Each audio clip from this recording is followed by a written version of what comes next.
Telugu Desam party జాతీయ ప్రధాన కార్యదర్శి నారా లోకేష్ గారికి మరొకసారి సిఐడి నోటీసులు ఇచ్చింది రెడ్ బుక్ విషయంలో. అది కూడా గతంలోనే ఇన్నర్ రింగ్ రోడ్డు వ్యవహారానికి సంబంధించి కోర్టు ఇచ్చిన నిబంధనలు ఏవైతే ఉన్నాయో, షరతులు ఏవైతే ఉన్నాయో వాటిని ఉల్లంఘించారు అంటూ 41A నోటీసుల కింద తాజాగా ఆయనకి మళ్ళీ నోటీసులు ఇవ్వడం, దానికి సంబంధించి జనవరి 9వ తేదీన విచారణ చేపడతా ఉంటాం. ఇదే ప్రచారం జరుగుతుంది. సంక్రాంతి ముందు మళ్ళీ ఇబ్బందులు తప్ప టీడీపీకి నారా లోకేష్ గారిని మళ్ళీ జైల్లో పెట్టేందుకు వ్యూహాలు రచిస్తున్నారు. అసలు ఏంటి రెడ్ బుక్? ఈ రెడ్ బుక్ కథనం ఏంటి? రేపొద్దున అధికారంలోకి రావడానికి తెలుగుదేశం పార్టీకి ఈ రెడ్ బుక్కే కీలకం కాబోతుందా? రెడ్ బుక్ పేరుతోనే నారా లోకేష్ రాంగ్ స్టెప్ వేసి ఇప్పుడు లేనిపోని చిక్కుల్లో ఇరుక్కుంటున్నారా? ఇదే అంశం మీద చర్చించే ప్రయత్నం చేద్దాం. సార్, రాజకీయ నాయకులను టార్గెట్ చేయడం వేరు, ప్రత్యర్థుల్ని ఇతర పార్టీ వాళ్ళని టార్గెట్ చేయడం వేరు. మేము అంత చూస్తూ వచ్చినారు.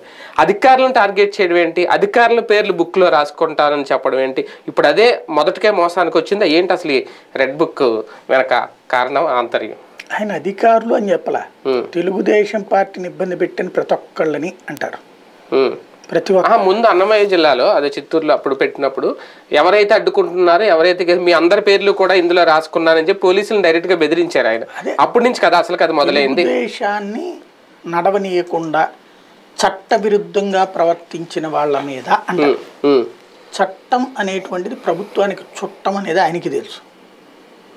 వాళ్ళ మీద ఏ బుక్కుల్లో ఏం రాసుకుంటే ఏంది ఉపయోగం? తెలుగుదేశం పార్టీ అధికారంలో ఉన్నప్పుడు తనకు కొమ్ము కాసే అధికారులు పెట్టుకుంది. వైసీపీ వచ్చాక మరి అంతే చేస్తుంది కదా.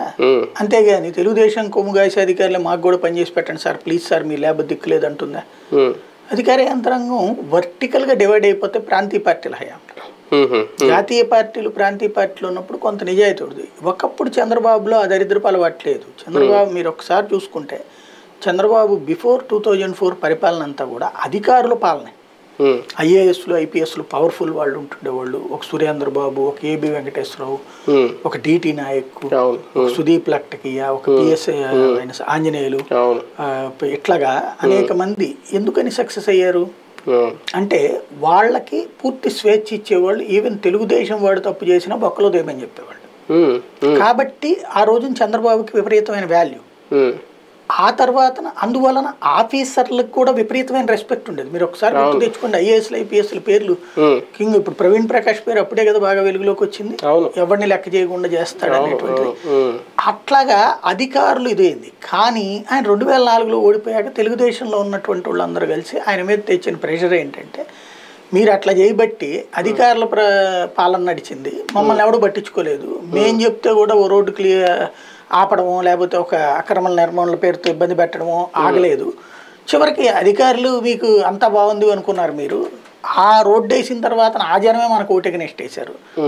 కాబట్టి ముందు మమ్మల్ని సంప్రదించి చెయ్యాలా అంటే 2009లో నేను మారిపోయాను, నన్ను చూడండి అన్నాడు. కానీ 2009లో జనం మారలేదు. 2014లో మళ్ళీ నేను మారిపోయాను, ఇది గట్టిగా చెప్తున్నాను అంటూ పదే పదే చెప్పుకొచ్చారు. మారిన తర్వాత ఎన్నికలు అయిపోయి గెలవగానే కూడా మొట్టమొదటి మీటింగ్లోనే అధికారులకు చెప్పేశారు, మా కార్యకర్తల మాటేనండి అని.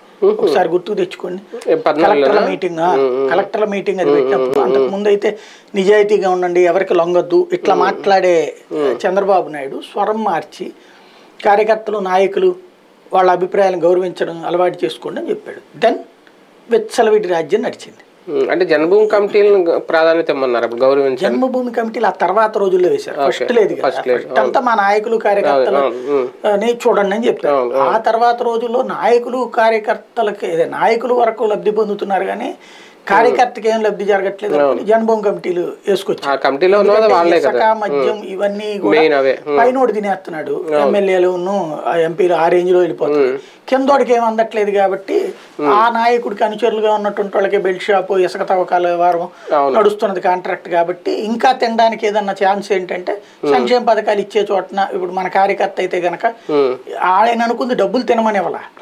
అప్పుడు కార్యకర్త జన్మభూమి కమిటీలో ఉండేటువంటి కార్యకర్త 10 మంది పనులు వచ్చినప్పుడు వాళ్ళ దగ్గరకు వస్తారు కదా, వచ్చి రావడం ద్వారా వాళ్ళకి ఆ పని చేసి పెట్టి వాళ్ళతో మెప్పు పొందుతారు, తద్వారా రేపు వాళ్ళు ఓట్లు తెచ్చుకోగలరని ఆయన వేశారు. పాప ఆయన మంచి కోసం అని చెప్పేసి చేస్తే వీళ్ళు ఆడి దగ్గర అంత డబ్బులు వసూలు చేసుకుని పెన్షన్ ఇవ్వడానికి ఎంత అని దానికని దీనికని మింగేసేటప్పటికి దాని పరిణామం చంద్రబాబు దెబ్బ చంద్రబాబు మంచి ఉద్దేశంతో ఇచ్చింది, వీళ్ళు మిస్యూజ్ చేశారు. కాబట్టి ఆ రోజున ఆ పరిపాలనలో లోపం అనేది కనబడుతుంది. అధికారులతో నడిచిన రోజున ఉన్నటువంటి చంద్రబాబుని గుర్తు తెచ్చుకుని 2014లో ఓట్లేస్తే మొదటిసారి అధికారులందరినీ పక్కన పెట్టి చేసుకొచ్చారు.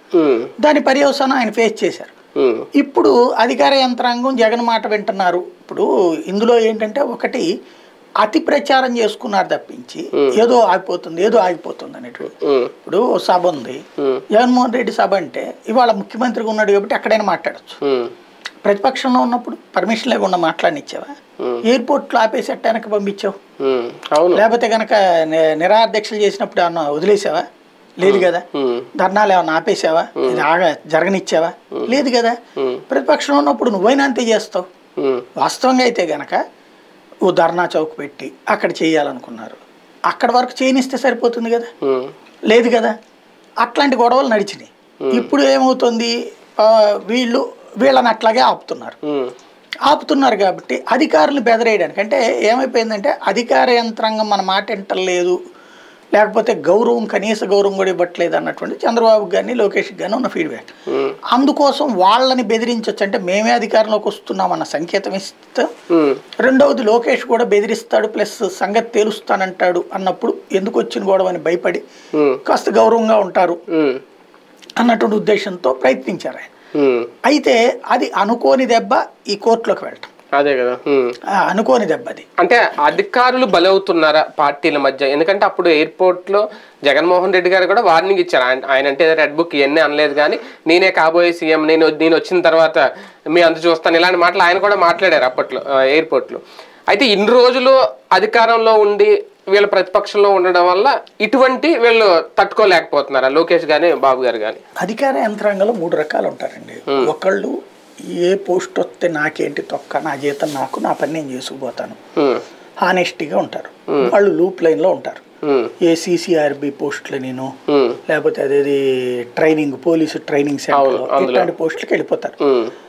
ఏది ఈ పైరవీలు చేసుకోకుండా నాకు అనవసరం, నేను పని చేసుకుంటాను అంతవరకే అనుకునేటువంటి వాళ్ళు అట్లా ఉండిపోతారు.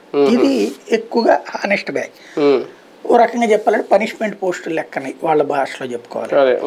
రెండో బ్యాచ్ ఏంటంటే ఏ ఎండకా గొడుగు బ్యాచ్ అనమాట.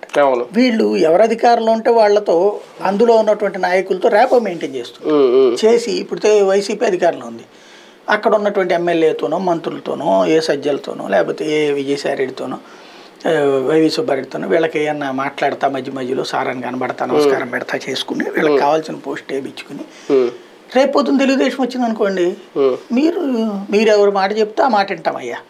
వీళ్ళు ప్రజలకి న్యాయం చేయరు, కేవలం రాజకీయ స్వార్థం కోసం ప్రజల ప్రాణాలు తీసేవాళ్ళు, అవసరమైతే చస్తున్నా సరే ఒక రకమైనటువంటి హంతకులు వీళ్ళు, ప్రజాస్వామ్య హంతకులు వీళ్ళు. ఎందుకంటే ప్రజాస్వామ్యం ప్రకారం నీ డ్యూటీ నువ్వు చేయాలి. అందులో నీ మీద ఒత్తిడి వస్తే ప్రజల్ని కాపాడాలి. ఒకవేళ నీకు తట్టుకోలేకపోతున్నావు అంటే పోనీ సరెండర్ అయ్యావంటే ఒక అర్థం ఉంటుంది. కానీ అసలు పూర్తిగా రాజకీయ పార్టీ కార్యకర్తలాగానే పనిచేస్తారు ఎవడు అధికారంలో ఉంటే వాళ్ళు. ఇది ఒక వర్గం. ఈ వర్గమే అత్యంత ప్రమాదకరమైన వర్గం. వీళ్ళు ఎటుంటే ఏ ఎండకు ఆ గొడవ పడతారు. But at the same time అధికారంలో ఉన్న వాడి కోసం పనిచేస్తూ సామాన్య ప్రజల్ని కూడా విసిగిస్తారు, ఇబ్బంది పెడతారు, హింసిస్తారు, ప్రతిపక్షాల వాళ్ళకి నరకం చూపెడతారు. ఇట్లాంటి వాళ్ళకి రెడ్ బుక్ అక్కర్లేదు. వాళ్ళని శాశ్వతంగా ఉద్యోగాలను తొలగించినా తప్పులేదు చట్ట ప్రకారం. చట్టాలను అడ్డుపెట్టి తప్పించచ్చు. ఎందుకంటే నరేంద్ర మోడీ వచ్చాక దాదాపు 300 మందిని తీసేశాడు అట్లాంటి ఎదవేషాలు వేసేవాడు. శాంతం డిస్మిసల్, వాళ్ళు కోర్టులకు వెళ్ళినా ఏం చేసుకోలేకపోయారు. ఇక ఇంకొక బ్యాచ్ ఏంటి అంటే వాళ్ళు ఇక పవర్లోకి వచ్చినప్పుడు లాయల్టీ, పవర్ లేనప్పుడు శాంతం పక్క వెళ్ళిపోబడతారు, వాళ్ళు లూప్ లైన్లోకి వెళ్ళిపోబడతారు, అయినా పట్టించుకోరు. మళ్ళీ మనోడు వచ్చినప్పుడు చూసుకుందాంలే అనుకుంటారు. ఇప్పుడు మీకు నిఘా వ్యవస్థల హెడ్స్గా ఉండేవాళ్ళు, లేకపోతే డీజీపీల స్థాయిలో ఉండేటువంటి వాళ్ళు, ఆ స్థాయిలో ఉండేటువంటి వాళ్ళు ఏంటంటే అక్కడ ఉన్నటువంటి లీడర్షిప్ని బేస్ చేసుకుని పనిచేస్తారు. ఇక అంతే. వాళ్ళు మళ్ళీ వేరే ప్రభుత్వం వచ్చినప్పుడు ఇలా పక్కన పెట్టేస్తారు. వాళ్ళు పక్కన పెట్టక్కర్లా, అధికారులే అవతల వీళ్ళ వల్ల మంచి పొజిషన్ రాక ఇబ్బంది పడ్డ వాళ్ళు ఉంటారు కదా, వాళ్ళు వచ్చేసి అప్పుడు వాడికే వచ్చి ఇప్పుడు మీరు ఎట్టేస్తారు, మాకు ఇవ్వాలని ప్రెషర్ పెడతారు. వీళ్ళు కూడా వీళ్ళకి ఇస్తారు. కాబట్టి అక్కడ తేడా ఉంటుంది. అధికారులకు టెన్షన్ పుట్టిస్తుందా ఈ రెడ్ బుక్, లేదంటే వైసీపీ నాయకులను టార్గెట్ గా చేసుకుని ఈ రెడ్ బుక్ అనే కాన్సెప్ట్ తీసుకొచ్చారా లోకేష్? మీరు ఒక్కసారి అబ్జర్వ్ చేయండి, రెడ్ బుక్ ని మొదట్లో భారీగా ప్రచారం చేశారు, ఆ తర్వాత క్రమంగా తగ్గింది. మొన్న దీంట్లో కూడా తెచ్చారుగా, నవశకంలో కూడా ఆ మీటింగ్ లో కూడా మాట్లాడాడు కదా, ఎక్కువసేపు మాట్లాడదాని, అదే జస్ట్ బుక్ ఇచ్చారు. బుక్ అయితే ఇలా చూపించాడు కదా, ఎందుకని దాని అంటే ఎదవరకు అయితే దాని మీద ఇంకేముంది అంతు తేల్చేస్తాం, ఇది చాలా పెద్ద సుదీర్ఘ ఉపన్యాసం ఉండేది. అవును, కానీ మొన్నటిసారి ఏంటంటే జస్ట్ అది టచ్ చేసి వదిలేశారు. ఎందుకు అంటే మెయిన్ రీజన్ ఏమైపోయిందంటే పల్లె ప్రాంతాల్లో ఇప్పుడు ఫర్ ఎగ్జాంపుల్ వైసీపీ మీద కోపం ఉంది. ఒకటి ఆ బీసీసీ సీట్లు ఇవ్వడం వల్లనో, ఓసీ సీట్లు బీసీలకు ఇస్తుండడం వల్ల, రెడ్లకి రూపాయి సంపాదించుకోలేకపోవడము, జగన్ తెలియకపోవడము, వాలంటీర్ల వ్యవస్థ వల్లనో మాకు గౌరవం లేదన్నటువంటి కసి ఉంది. వాళ్ళందరూ వాస్తవంగా అయితే యాంటీ జగన్ పనిచేయాలన్నటువంటి ఫీలింగ్ కొంత బలంగా ఉన్నటువంటి వర్గం ఉంది. యాంటీ జగన్ చేయాలంటే వాళ్ళు తెలుగుదేశానికి చేసినా చేయకపోయినా బీజేపీ జనసేనకి చేయడము, లేకపోతే ఓవరాల్గా కూటమికి వేసేసి జగన్కి ఒకసారి బుద్ధి చూపెట్టాలని, బుద్ధి ఏంటో బుద్ధి రప్పించాలనేటువంటి ఫీలింగ్ ఉంది. కానీ వాళ్ళకి ఈ రెడ్ డైరీ అనేది పల్లె ప్రాంతాల్లోనే ఇది ఎక్కువ ఉంటుంది, పట్టణాల పెద్ద ఇంపాక్ట్, పల్లె ప్రాంతాల్లోనే ఈ ఫీలింగ్స్ ఎక్కువ ఉంటాయి. చిన్న చిన్న వాటికి కూడా అలిగేస్తుంటారు, నన్ను సరిగ్గా చూడలేదు, మన జగన్ వచ్చినప్పుడు నన్ను సరిగ్గా పట్టించుకోలేదు, ఇట్లాంటివి ఉంటాయి. అలాంటి ప్రతలకని ఎక్కడ తీరుస్తాడు జగను? వాళ్ళది ఎట్టుంటది అంటే, మొన్న వచ్చాడానా అడి నుంచి పోయాడు, నన్ను అసలు పిలవను కూడా పిలవలేదు అంట. వీడికి అదో ఫీలింగ్, ఎందుకు అంతకుముందు చాలా ఖర్చు పెట్టాను కదా నేను, నన్ను జగన్ పట్టించుకోలేదంటే, జగన్ అట్ట ప్రతి ఒక్కటి పట్టించుకునే తీరుకుంటుందా అంటే రాజశేఖర రెడ్డి పట్టించుకునేవాడన్నా, ఈ టైప్ లో మాట్లాడుకుంటుంటారు. ఇలాంటి వర్గము భయపడి ఇప్పుడు మళ్ళీ వైసీపీకే సపోర్ట్ చేయాలి. ఎందుకని రెడ్ డైరీలు రేపు వస్తే మిమ్మల్ని అందరినీ అది చేస్తాను, జైలులో పడేస్తాను, కేసులు పెట్టిస్తాను, దొంగ కేసులు ఇవన్నీ పెట్టిస్తానంటే వాడికి ఏం ఫీలింగ్ వస్తుంది? ఒక రకంగా మైనస్ చాలా, ఎస్పెషల్లీ రాయలసీమలో చాలా పెద్ద మైనస్. రెడ్ డైరీ అనే నినాదం వలన రేపు పొద్దున మనం గనక గెలిస్తే వాడిని గెలవనిచ్చామనుకో మన తాడ తీస్తాడ్రా. కాబట్టి మనం జగన్ ఇచ్చి నచ్చినా నచ్చపోయినా నిజంగా అంత పట్టించుకుంటారంటారా? రెడ్ బుక్ ఇలా అవుతుంది రేపు పొద్దున మనమే బుక్ అవుతామని అంత పట్టించుకుంటారా? భాస్కర్ రెడ్డి, కరుణాకర్ రెడ్డి ఉదంతాలు చూశారు మీరు, కరుణాకర్ రెడ్డి అంట, నందిగం సురేష్, మరి సీరియస్ గా చేసినట్టే కదండి ఎఫర్ట్. చెప్పలేం, ఆఫీసర్లు అయితే చేయడానికి ఏమో దాళ్ళు ఏం పొడుస్తారు ఏంది వీళ్ళు, ఆఫీసర్లు దాంట్లో రాసుకునే ఉంది మెయిన్ పొజిషన్ ఎవరు, వాళ్ళకేం పోయి 5 ఏళ్ళు వాళ్ళకి వేరే పొజిషన్ ఏది ఇచ్చినా సరే జీతం వాళ్ళకి వస్తుంది. అధికారుల విషయంలో ప్రభుత్వాలు మారిన తర్వాత అధికారులు మారడం అనేది కామనే. ఇప్పుడు డైరీలో ప్రాబ్లమే లేదు, ఏది రాసుకున్నా సరే వీళ్ళు రాసుకోవడం మూలంగా వాళ్ళకి మెయిన్ లైమ్ లైట్. సిఐడి నోటీసులు ఇవ్వడానికి అదొక కారణం అయ్యిందా? సిఐడి ప్రాక్టికల్ గా వాడారు అంటే, వీళ్ళు ఎట్లయితే కోర్టును అడ్డు పెట్టి కథలు నడుపుతున్నారు, సిఐడి కోర్టును అడ్డం పెట్టి రివర్స్ కథ నడిపి ఈ రెడ్ డైరీ గురించి ఇప్పుడు సచ్చినట్టు సమాధానం చెప్పాల్సి వస్తుందిగా. అంటే రాజకీయ నాయకుల గురించి అయితే అంత అవసరం ఉంటుందా? రాజకీయాలు ఇటువంటి విమర్శలు కామనే కదా, నేను వస్తే నీ అంత చూస్తే అని అనుకోవడం ఇవన్నీ కామనే కదా. విమర్శ వేరు, బెదిరింపు వేరు. విమర్శలో నువ్వు పనికిరావు, లేకపోతే నీకంటే నేను బెటరు, ఇది విమర్శ. కానీ నీ అంతు తేలుస్తాను అనేటువంటి విమర్శ అవ్వదు, బెదిరింపు అవుతుంది. వాస్తవంగా మీరు ఒక్కసారి గుర్తు తెచ్చుకుంటే రాహుల్ గాంధీ మీదన ఈసీకి ఒక కంప్లైంట్ ఇచ్చారు. ఏమని? రాహుల్ గాంధీ అప్పుడు గుజరాత్ ఇష్యూ అయి కాదు, మోడీని విమర్శించిందే. ఏదో ఒక విషయంలో మోడీని మేము వచ్చాక జైల్లో పెడతామన్నో సంథింగ్, ఏదో బీజేపీ వాళ్ళని అంతు చూస్తామని ఏదో వార్నింగ్ ఇచ్చాడు, చాలా కఠినమైన వార్నింగ్ ఇచ్చాడు. ఇస్తే దాని మీదన ఒక కార్యకర్త కోర్టులో వేశాడు, ఇట్లాగా బెదిరింపు ఏంటి, అసలు రాజకీయాల్లో బెదిరింపు ఎట్లా బెదిరిస్తారని. దాన్ని మ్యాజిస్ట్రేట్ కోర్టు కొట్టేస్తే హైకోర్టు సీరియస్ గా స్పందించింది. ఒక వ్యక్తి ఏ విధంగా ఇష్టం వచ్చినట్టు ఇట్లా మాట్లాడతాడు అని ముందు ఎన్నికల సంఘానికి కంప్లైంట్ ఇవ్వండి అని చెప్పింది. మేము ఎన్నికల సంఘానికి కంప్లైంట్ ఇచ్చామమ్మా, వాళ్ళు ఏం చర్య తీసుకోలేదన్నారు. ఇప్పుడు ఎన్నికల సంఘానికి నోటీస్ ఇచ్చింది కోర్టు, ఏమని? అట్లా కంప్లైంట్ ఇస్తే ఎందుకు చర్య తీసుకోవు, నెల రోజుల్లోపు.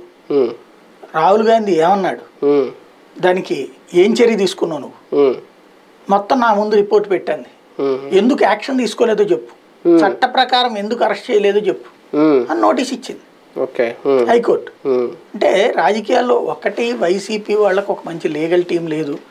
లీగల్ టీం పెట్టుకుని అదేంటంటే ఆ మెయిన్ పాలిటిక్స్ ఇష్యూస్ అని మెయిన్ ఇష్యూస్ అన్ని వాళ్ళు అక్కడి నుంచి మానిటర్ చేస్తున్నారు. సుప్రీంకోర్టు లాయర్లు వాళ్ళు చూసుకుంటున్నారు. కానీ గ్రౌండ్ లెవెల్లో ఇప్పుడు తెలుగుదేశం వాళ్ళు ఎన్ని కేసులు వేస్తున్నారు? వీళ్ళు ఎందుకు ఏరియాలను తిట్టినాయి? పచ్చి బూతులు తిట్టేయి, సోషల్ మీడియాలో పోస్టులు పెట్టేవి. అరే ఒక జడ్జిల మీద పోస్టుల గురించి అంతమంది జైల్లోకి పడితే వైసీపీ వాళ్ళు, తెలుగుదేశం వాళ్ళు ఒక్కడికన్నా ఏమన్నా అయిందా? కాబట్టి లీగల్ పారామీటర్స్లో జగన్ ఫెయిల్యూర్ బాగా ఎక్కువ. అది యువతల వాడికి ఫెచ్చింగ్ అవుతుంది. కాబట్టి తప్పే అది. నిజంగా కేసు వేయాల్సి వీళ్ళు పిటిషన్ వేయాలి. ఇది అంత సీరియస్ గా చూడాల్సిన అంశమేనా? సంక్రాంతి ముందు 9వ తేదీ కంటే ఆ రోజు విచారణ తర్వాత ఏం జరుగుద్ది అనేది. సంక్రాంతి ముందు ఆయన్ని అరెస్ట్ చేయడమో, నోటీసులు ఇవ్వడమో, లేదంటే జైలు ఎంత జరుగుద్దా? ఏమీ అవదు. 41 నోటీస్ ఇచ్చి ఇంతకు ముందు అరెస్ట్ చేయట్లేదని చెప్పారు. చెప్పినటువంటి వాళ్ళు ఇప్పుడు అతను ఇట్లా మాట్లాడాడు కాబట్టి మేము అరెస్ట్ చేయడానికి పర్మిషన్ ఇవ్వండి అన్నారు. ఇప్పుడు లోకేష్ కు నోటీస్ ఇచ్చారు. లోకేష్ ఆన్సర్ చేస్తారు, నేను అవినీతి పరులైన అధికారుల గురించి అన్నాను, వీళ్ళ గురించి కాదు. ఎవరైతే అవినీతి పరులు భయపడాలి, మిగతా వాళ్ళు భయపడ్డం అంటే వేరే సంకేతం వెళ్తుంది కదా అని ఒక ఆన్సర్ ఇస్తాడు. అవినీతి పరులు భయపడాలంటున్నా, నువ్వు అవినీతి పరుడు కాదు కదా, నీకెందుకు పోమంటది కోర్టు. అంతేనా? ఏమీ జరగదు. దీన్ని అడ్డు పెట్టుకుని వైసీపీ ఏమి రాజకీయం చేయట్లేదా? కాసేపు అంటే లోకేష్ పదే డైరీ వాడటం తగ్గిస్తాడు. ఇప్పుడు డైరీ పేరు మాట్లాడడం తగ్గిస్తాడు కొంత దీనివల్ల. రేపు నుంచి అది బయట తీసిరారేమో ఆ డైరీ. రైట్, చూద్దాం. రెడ్ బుక్ పేరుతో నారా లోకేష్ బుక్ అవుతున్నారా, లేదంటే రేపొద్దున కోర్టు తీర్పు ఏం చెప్పబోతోంది 9వ తేదీన? తర్వాత నిజంగా సంక్రాంతి ముందు ఏమైనా అలజడి అవుతుందా? దీనికి సంబంధించి ఏముండదా చూద్దాం.